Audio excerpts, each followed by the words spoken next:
Bueno, buenas. Hola Carmen, ¿cómo estás? Hola Grisela, ¿qué tal? Gracias, muchas gracias por la invitación. Bueno, no, gracias a vos. Bueno, como podrán ver, estoy con la escritora española Carmen de la Cueva. Quiero agradecerte mucho también a vos, Carmen, gracias por aceptar esta invitación, por brindarme tu tiempo para hablar un poco de tu trabajo, que excede, me parece, la cuestión de la escritura o la literatura, de escribir, va más allá de ser escritora, así que bueno, muchas gracias por estar acá. Estoy muy contenta, para mí es un placer hablar con vos, así que si ¿te parece que empecemos hablando de tu primer libro, de Mamá quiero ser feminista? Lo que tú quieras, Grisela, aquí Bueno, estoy dispuesta a responderte a todo.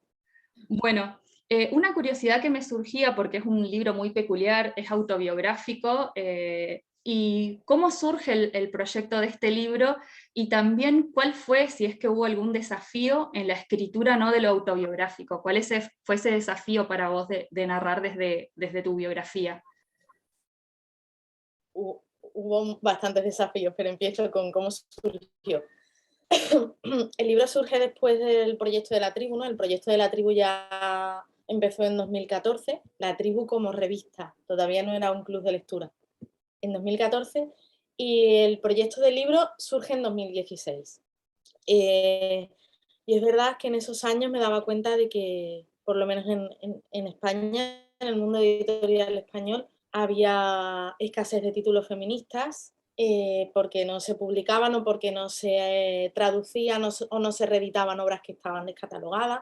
Obviamente no hemos descubierto en los 2000 el feminismo, ¿no? Entonces sí que hay muchas obras anteriores, pero era un momento en el que no había apenas obras y yo pensaba en escribir algo que hablara de mí misma, que de alguna forma pudiera contar la historia de una chica corriente, o sea, una chica de provincias también, ¿no? No una chica de la gran ciudad, sino la historia de una chica que siente que el lugar en el que ha nacido es demasiado pequeño y quiere volar y de alguna forma también se siente atrapada por el destino, ¿no? Que le depara en la vida por el hecho de ser mujer.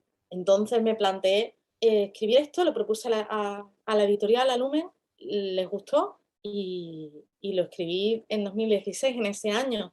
En muy poquito, muy poquito tiempo, lo escribí frenéticamente y, y aterrada, porque yo sí había escrito, o sea, una empieza a escribir casi desde niña, ¿no? Yo había escrito desde niña, obviamente a esas alturas en 2016 ya había publicado mucho en prensa, sobre todo crítica literaria y artículos sobre literatura, pero claro, empezar a hablar de una misma, quería que fuera algo honesto, quería que fuera algo muy sincero y muy transparente. Y tenía que empezar a hablar de lo que conocía, que era pues mi vida, la relación con las mujeres de mi familia, la relación con mi cuerpo y las autoras que me habían ayudado a ser quien era en ese momento, ¿no? Hubo muchos retos, sobre todo creo que hay un momento en el libro en el que lo digo, este verso de Adrienne Rich que dice que hay que romper el silencio, ¿no? Que hay que romper mucho silencio en torno a mi vida y a mi cuerpo para poder escribir ese libro. Hay capítulos que realmente me costaron muchísimo escribir porque cómo hablas sin pudor de que eras una niña gorda y de que te hacían sentir mal por eso y de que de alguna manera toda tu adolescencia y tu juventud ha estado marcada por tu cuerpo, como la violación de una amiga durante el Erasmus. Luego que en ese momento, cuando yo escribí sobre aquello, apenas existía el libro de Virginie Despentes, de Teoría King Kong, y poco más. O sea, la violación y no había estallado el Me Too, era un momento difícil para hablar de determinados temas, pero sentía que tenía que ser honesta y que tenía que escribirlo así.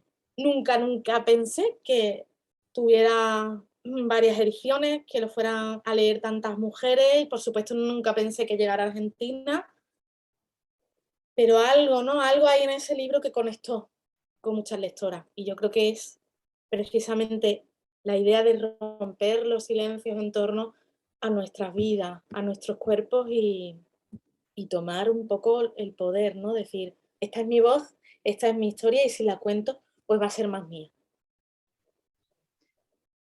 Bien, y además, como lo mencionaste, ¿no? De todas las escritoras y las obras de las escritoras que se puede encontrar como una especie de posibles lecturas para continuar con el feminismo, otras grandes protagonistas en tu libro, aparte de vos, las escritoras y sus libros, son las mujeres de tu familia.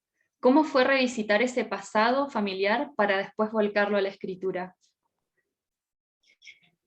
Esa era es una parte muy bonita que yo sigo haciéndolo en lo que estoy escribiendo ahora, lo estoy haciendo desde otro lugar y cada vez que me acerco a escuchar a las mujeres de mi familia es como si se oyera una historia nueva, ¿no? No sé si la historia ha cambiado o la que ha cambiado ha sido yo, pero me suena distinta. Para mí, digamos que la persona esencial, la que vertebra lo que yo soy y el tipo de mujer y de madre y de persona que soy, es mi madre, es mi madre.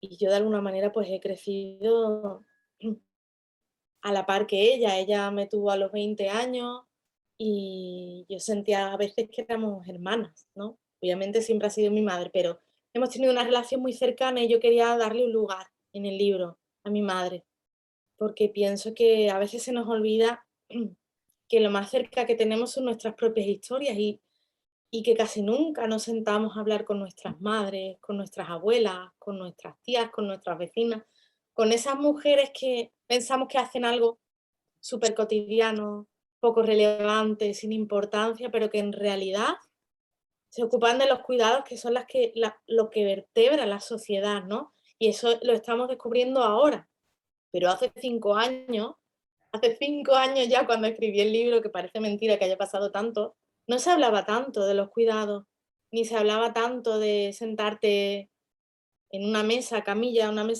aquí sobre todo en Andalucía, una mesa a la que se le pone una estufa abajo y como una manta muy gruesa en la que te sientas las tardes de invierno, porque las casas no tienen calefacción y es el único lugar de la casa en el que puedes estar calentita, ¿no? Y a gusto, a gusto. Entonces ese espacio, ese objeto que ocupa el centro de la casa, facilita mucho la conversación. Y yo quería reivindicar la conversación intergeneracional. Yo he nacido y he crecido escuchando las historias, sobre todo la historia de mi bisabuelo, que fue alcalde republicano y pasó muchos años durante la guerra civil y la posguerra en la cárcel, pero apenas había escuchado la historia, por ejemplo, de mi bisabuela, ¿no? De su mujer. ¿Qué fue de su mujer cuando él se fue a la guerra? Porque él se fue a la guerra y acabó en una cárcel, pero ella estaba criando a 4 hijos sin recursos, además con el estigma de ser rojos, o sea, de ser republicanos en, un, en una dictadura muy violenta, como fue la de Franco. Esto no nos pilla lejos allí en Argentina. Conocéis bien lo que es la violencia de la dictadura. Entonces, era muy importante que para hablar del feminismo y de cómo me hice feminista, tenía que empezar hablando de lo que tenía más cerca, que era la historia de las mujeres de mi familia. Y fue algo muy natural. Lo vi como algo muy orgánico, tenía que suceder así. Sí, y en función también de esto que comentás, ¿no? Que retomás no solamente tu historia de vida, tu historia personal y tus lecturas, sino la de tu familia, tu escritura está atravesada por lo personal, por lo íntimo, lo autobiográfico, o bueno, si recurrimos a la biografía de Simón, también por lo biográfico. ¿Fue algo buscado eso en tu escritura o cómo se fue dando con el tiempo? ¿Cómo llegaste ahí? Yo creo que fue leyendo, o sea, para empezar siempre he sido como, siempre me he contado mucho. He observado y me he contado.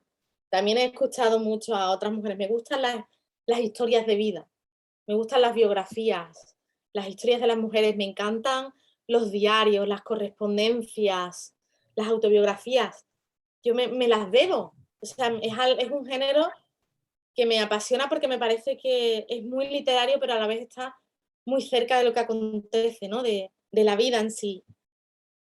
leyendo los diarios de Virginia Woolf, o no sé, las cartas que Silvia Plath, por ejemplo, le escribió a su madre, o bueno, estos días ando leyendo, por ejemplo, lo tengo aquí, es que este es el escritorio, a May Sarton, eh, unos diarios que escribió y que se acaban de editar ahora en español. Me gusta lo íntimo porque en ellos en esos textos es donde descubro, no sé, como las claves para vivir. O sea, las ficciones me entretienen, me gustan, me emocionan, pero lo autobiográfico es como una lección de vida y también como una lección de pérdida. Porque en los géneros diarísticos y autobiográficos no solo se cuentan las cosas buenas, sino que también se cuentan los momentos de soledad, los momentos de rabia, esos momentos en los que estás súper perdida y en realidad no sabes qué va a ser de tu vida. Y me gusta meterme en esos libros, adentrarme ahí y sentirme cómplice de esas otras voces. Entonces, de alguna manera, ¿cómo iba a escribir un libro feminista si no hablaba de mí? ¿De quién iba a hablar si no? Tenía que empezar por mí. Luego ya seguí con Simone de Beauvoir, por ejemplo, ¿no? En mis artículos hablo de muchas otras autoras, pero el salto se tenía que producir a través de mi propia vida, porque era lo que yo mejor conocía. Y sobre todo porque quería darles a las lectoras, pues eso, una vida más. Una vida de alguien que no es extraordinario, simplemente una chica normal a la que le han pasado muchas cosas como te han podido pasar a ti, para que sepas que todas las historias, que nuestras historias son igual de importantes. Qué lindo escucharte y qué lindas tus palabras, ¿no? De buscar ahí en esas otras vidas también, buscarse, o como me habías dicho cuando empezamos a charlar antes de empezar por ahí a grabar el encuentro, pueden ser también esos otros diarios íntimos de otras épocas, esas cartas de otras épocas también pueden ser un reflejo para nosotras hoy en la actualidad. Y por ahí corriéndonos un poco de eso de lo íntimo, pero siguiendo hablando, continuando hablando de tu obra, otra característica que aparece también, incluso en la que es ese trabajo colectivo que hicieron con Tranquilas, con otras escritoras, lo visual, la imagen, que acá era, sí, que acá también lo tenía yo para mostrar, Tranquilas, es este. Lo visual, porque por ejemplo, en cada relato inicia, bueno, con el título, la autora y una ilustración, pero en los otros dos libros, en la biografía de Simón y en Mamá quiero ser feminista, está muy presente también, están presentes las ilustraciones. ¿Cómo se trabajó ahí la escritura y la ilustración? Y para los dos primeros, si mantuviste algún diálogo con Malota, que es la ilustradora de tus dos primeras obras, o cómo fue ese proceso o ese proyecto. La verdad es que Mar Hernández, es como una amiga ya, no sé. Desde el principio la relación fue muy buena. Es una mujer realmente generosa y muy buena ilustradora y, y muy abierta, ¿no? A escuchar también. Entonces, supimos desde el principio que el libro tenía que ser ilustrado, porque de verdad, hace 5 años te animo a que busques cuántos libros llevaban en su título la palabra feminista. No había muchos. Entonces, la idea de que llevara ilustraciones también era sobre todo para acercar el libro a todo el tipo de lectoras, ¿no? Hacerlo menos, en ese momento, pues, o sea, hacerlo más apetecible. Entonces, Mar mostraba unas mujeres muy potentes, brazos fuertes, anchas, grandes, ¿no? No la típica chica delgada, como frágil, como medio enferma, que vemos tantas veces en las ilustraciones, sino mujeres contundentes. Y eso nos gustó. Y yo creo que Mar y yo conectamos súper bien. Entonces, yo mandaba capítulos y ella iba mandando las ilustraciones. Sí que es verdad que, por ejemplo, hay una ilustración en el de mamá, eh, que es, la comparto aquí, esta, y yo le mandé, por ejemplo, una foto con mi abuela y mi madre en la playa, porque, bueno, quería que se inspirara de alguna manera, ¿no? Y es verdad que, por ejemplo, esta, digamos que sería yo, ¿no? Mi abuela llevaba un vestido negro, no parecía una Sofía Loren, ¿no? Pero sí que llevaba un vestido negro y yo llevaba como un bikini así en tonos amarillos y naranja, entonces de alguna manera pues Mar lo ha reproducido y eso es hermoso, ¿no? Porque no son ilustraciones aleatorias, tienen un sentido y un significado. Para mí, por ejemplo, una de las favoritas es la última,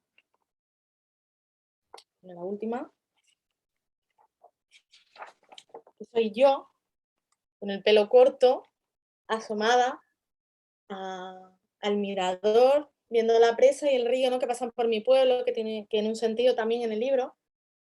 Y, y, y es que la veo me veo yo realmente en esta ilustración y entonces le mando una fotografía del puente, del río y tú a lo mejor la ves y dices, bueno, sí, tiene sentido, pero es realmente la presa es así y es justo esta curva y entonces tú la miras y dices, no es un libro corriente con unas ilustraciones, no, estas ilustraciones son también mi historia. Y con el libro de Simón, obviamente ya no es mi vida, es la vida de Simón, pero sí que es verdad que le mandé fotografías de Simón y de Zaza. Yo hice un viaje a París y estuve como, para hacer ese mapa que aparece en el libro, estuve recorriendo la ciudad, marcando las casas en las que vivió y le hacía fotografías y se las enviaba a Mar, sobre todo para que todo fuera verosímil y real. Para mí es súper importante esa honestidad, ¿no? Que se vea que lo que cuentas es de verdad. Sí, se nota esa conexión en los dos libros, se nota, e incluso cada vez que yo terminaba de leer un capítulo, volvía otra vez a la imagen de ese capítulo para volver a ver esa imagen y se notaba esa conexión entre lo que se decía, lo que se contaba, lo que narrabas vos y lo que aparecía en la imagen. Y son muy expresivos y son muy, muy representativos las ilustraciones de Malota.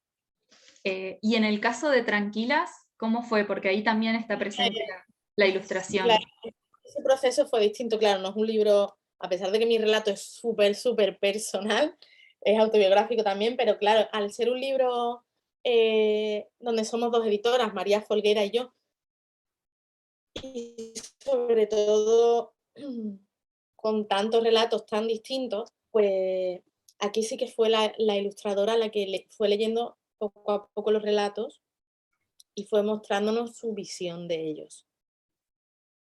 Digamos que en ese sentido, la ilustradora aquí es una autora más, porque ella cuenta su historia. Y si te das cuenta, o sea, si coges todas las ilustraciones y las ves juntas, sin texto en medio, te das cuenta de que cada vez son ilustraciones como más guerreras. Empiezas con mujeres más frágiles, pero, por ejemplo, la que acompaña el texto de Gabriela Vine, en la página 246, que es la penúltima, no tiene nada que ver, por ejemplo, con la que acompaña el texto de Hannah Leo, ¿no? Hay como una transición hacia una idea de la mujer como alguien mucho más poderoso y mucho más dueña de sí misma y de su cuerpo. Y eso también se ve a medida que avanzan los relatos, ¿no? Y en ese sentido, Sara trabajó por su cuenta, ¿no? Le íbamos enviando los relatos y nos iba mandando las ilustraciones, pero sí que nos gustó que sin pretenderlo del todo, le saliera así, ¿no? Ese recorrido cada vez más fuerte. Sí. Bueno, y como ya no tenemos tanto tiempo, no quisiera dejar de lado el tema de la tribu, ¿no? Este proyecto tan maravilloso que incluso comenzó un poco antes que tu escritura, pero ¿cómo surge la idea de la tribu y también cómo te sentís vos hoy en la actualidad al respecto con todo lo que ha generado este proyecto?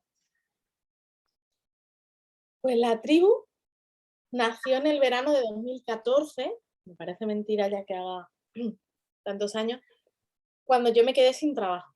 Esto es una historia larga pero corta, yo me quedé sin trabajo en ese momento, de estos momentos en los que dices, estamos en plena crisis. Bueno, es verdad que nuestra generación vive en una crisis perpetua, pero en ese momento se sentía como una crisis económica que todavía no había pasado la del 2008 de la burbuja, no tenía trabajo, vivía en mi pueblo, casi que dormía en la habitación de mi infancia y sentí que tenía dos caminos.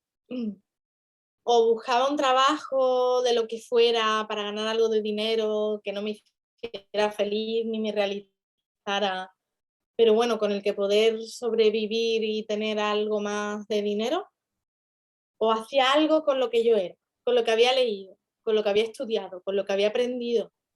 Y se me ocurrió que una revista, un blog, empezó siendo un blog donde yo pudiera escribir textos, donde pudiera recuperar textos que me gustaban y que no estaban disponibles, ¿no? en las librerías por estar descatalogados o por no estar traducidos.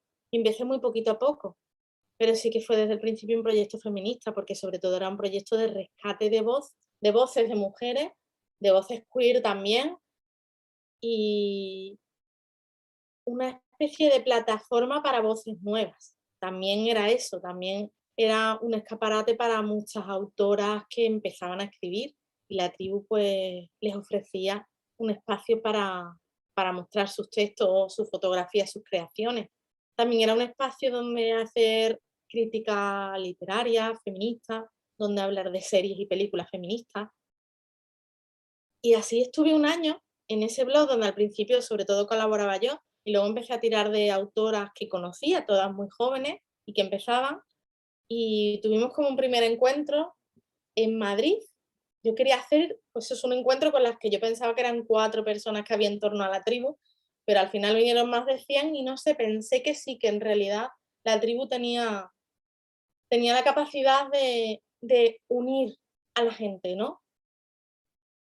Porque igual que yo me sentía sola en ese verano después de quedarme sin trabajo y me asomaba a la pantalla como buscando una respuesta o buscando un refugio donde no sentirme un fracaso, había otras muchísimas chicas que se sentían de manera similar. Y la tribu pues fue una ventanita a la que asomarse, ¿no? Y sentirse también menos sola. Y en realidad tenía lo que tenía, o sea, tenía mis recursos, mis conocimientos de internet y de diseño que fui aprendiendo poco a poco y mis lecturas, y, y fue algo muy natural. Había un hueco, no había apenas editoriales feministas y monté con un par de amigos La Señora Dalloway. Lo de los clubes empezó porque en realidad me mudé a Madrid, de Sevilla a Madrid, y sentí que necesitaba un grupo de amigas con las que hablar de libros. Y dije, oye, ¿por qué no monto un club? Y funcionó, y luego el club pues se reprodujo en toda España, y ahora está el virtual, claro, porque con la pandemia era mucho más sencillo hacerlo virtual que presencial. Y no sé, no, o sea, muchas veces me preguntan, ¿cuál es la clave? Y no sé, supongo que creo que el ser cercana es importante, ser cercana y que la gente vea que quien lleva el proyecto eres tú, porque eso te hace sentirte que estás trabajando, estás en algo que tiene que ver con la gente y no con el dinero, ni con el capitalismo, ni con las redes sociales, sino con gente que es como tú.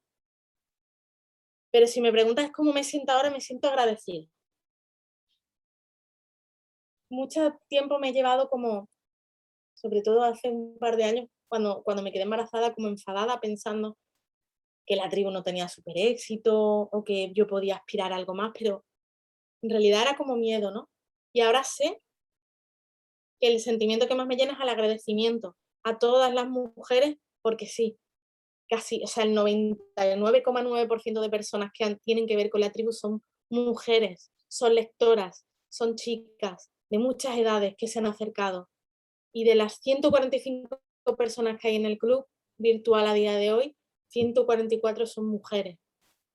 Entonces estoy muy agradecida a todas esas mujeres que al principio de la tribu ahora han compartido conmigo lo que son y lo que hacen. Porque es la esencia del feminismo, ¿no? Estar juntas, trabajar juntas, colaborar, apoyarnos. En la última sesión del club hablamos de una recopilación de ensayos de Adrienne Rich. Para mí Adrienne Rich es como mi gurú de del feminismo y decía que el feminismo también nos ayuda a salir juntas de la mano de la cueva. Yo creo que la tribu ha sido un poco eso para muchas, ¿no? Salir juntas de la cueva de la cotidianidad.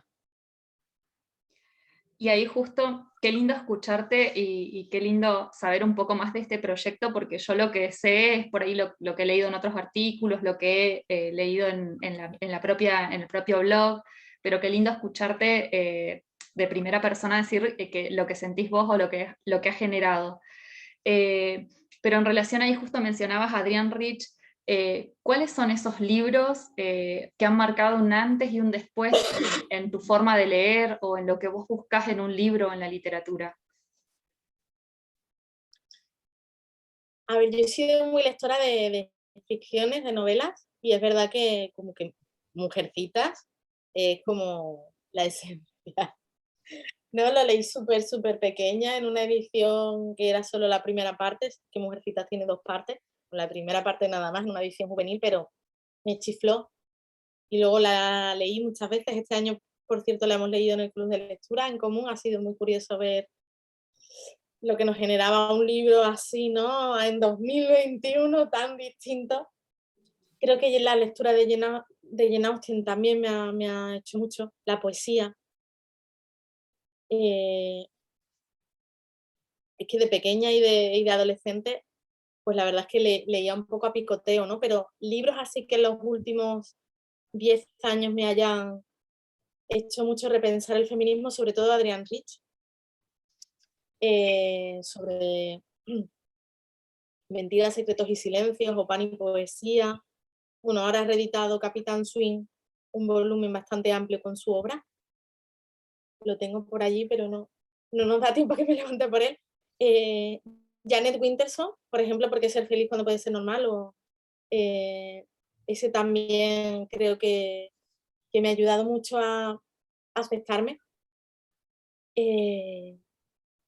Por supuesto, la autobiografía de Simone de Beauvoir me hizo sentirme muy comprendida, ¿no? Porque a pesar de lo que sabemos y lo que nos ha llegado ahora de Simone de Beauvoir, si has leído mi libro sobre ella, no era tan diferente de nosotras, ¿no? Ni sus ambiciones eran tan distintas y también estuvo muchas veces perdida, aunque diera esa imagen de ser alguien tan sólida, ¿no? Yo creo que los libros con los que más he aprendido han sido aquellos que hablan de esos momentos de fragilidad, de esos momentos de pérdida. Pero también, por ejemplo, he aprendido mucho con los diarios de Virginia Woolf y de Sylvia Plath, porque siendo 2 mujeres que nos han llegado, su historia nos ha llegado como la historia de 2 suicidas, ¿no? Porque lo primero que se dice después de su nombre es que son suicidas. Si tú coges sus diarios, fueron 2 personas, 2 mujeres que tuvieron muchos momentos felices, a las que les gustaba muchísimo cocinar, a las que les gustaba leer, a las que les gustaba pasear y vivir, les gustaba la vida, amaban la vida, se lo pasaban bien. Entonces, eso también me ha enseñado, ¿no? A que nuestra historia, para ser verdadera y para aprender algo, no tiene que estar llena de tragedia y sufrimiento, que también tenemos que buscar el goce y se nos olvida muchas veces buscar el goce y buscar el pasarlo bien. No hace falta que sea en una relación amorosa ni en una fiesta, simplemente leer un buen libro, beberte una copa de vino, irte con una amiga a pasear, esos momentos de goce. Si llenáramos nuestras vidas de más momentos de goce de ese tipo, yo creo que estaríamos mucho más felices también. Qué lindo escucharte y qué lindo lo que decís. Cuando también por ahí acá en Argentina también la palabra goce comienza a tener un significado, sobre todo que el feminismo se la apropia y comienza a tener un significado importante. Y bueno, una última pregunta, si es que hay algún proyecto, algún libro en camino, algo de escritura que nos puedas contar, algo en lo que estés trabajando. Pues estoy trabajando en 2 libros. Uno como que es el libro en el que estoy trabajando y el otro es un proyecto más pequeñito que he empezado este verano. El proyecto pequeñito es sobre los cuidados, sobre todo sobre las mujeres que cuidan. Mi madre es auxiliar de enfermería y cuida a personas mayores, dependientes, bueno, pues que no pueden asearse, que no pueden cocinar. Ella va diariamente a su casa.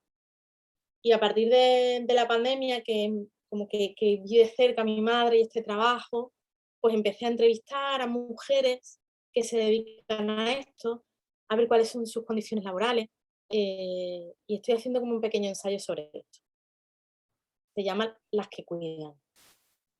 Eso por ahí. Y el libro intenso, el libro que quiero que sea mi próximo libro en el que estoy enfrascada y con el que lucho, ¿no? La lucha esta, la struggle, se llama La mujer subterránea. Y empieza siendo un libro sobre la maternidad, sobre el cisma que supone en la identidad el hacerse madre, sobre la violencia obstetricia, sobre la soledad y lo hundida que puedes llegar a sentirte después de dar a luz. Empieza ahí. Y sigue hasta ahora, ¿no? Todavía. Por eso no es un libro que pueda terminar hoy ni que esté terminado pronto, porque estoy todavía viendo cómo acaba esa historia. Bueno, qué lindo saber que no sabemos bien cuándo, pero que vamos a poder seguir leyéndote, y bueno, si no, mientras tanto te podemos leer en Contexto y Acción, en todas tus columnas que las he estado leyendo, y realmente son muy lindas, conmovedoras, interesantes. Bueno, conmovedoras creo que también tiene que ver por eso lo personal, lo íntimo que tocas, ya sea hablando de tu propia experiencia con las lecturas o de las experiencias de escritoras cuando escribían su obra. Así que bueno, muchísimas gracias, Carmen, fue un placer para mí. De nuevo te agradezco por brindarme tu tiempo, tu espacio, que sabía que me habías comentado un poco que no andabas bien de la voz, pero bueno, muchísimas gracias. Gracias, Griselda, por todas tus preguntas. He estado muy intensa, pero tenía muchas ganas de hablar contigo y espero bueno, que esta sea la primera de muchas entrevistas, ¿no? Que podamos hablar y que tanto tú como tus lectoras estáis más que invitadas al Club de la Tribu, que justo se acaba de abrir la convocatoria para 2022 y ya puedes ver en la web que prometen mucho las lecturas del año que viene. Seguro que hay alguna que te apetece mucho. Muchas gracias, Griselda. Bueno, gracias a vos, y espero que sí, que nos encontremos en algún otro espacio, en algún otro lugar, que volvamos a encontrarnos. Un beso enorme. Gracias.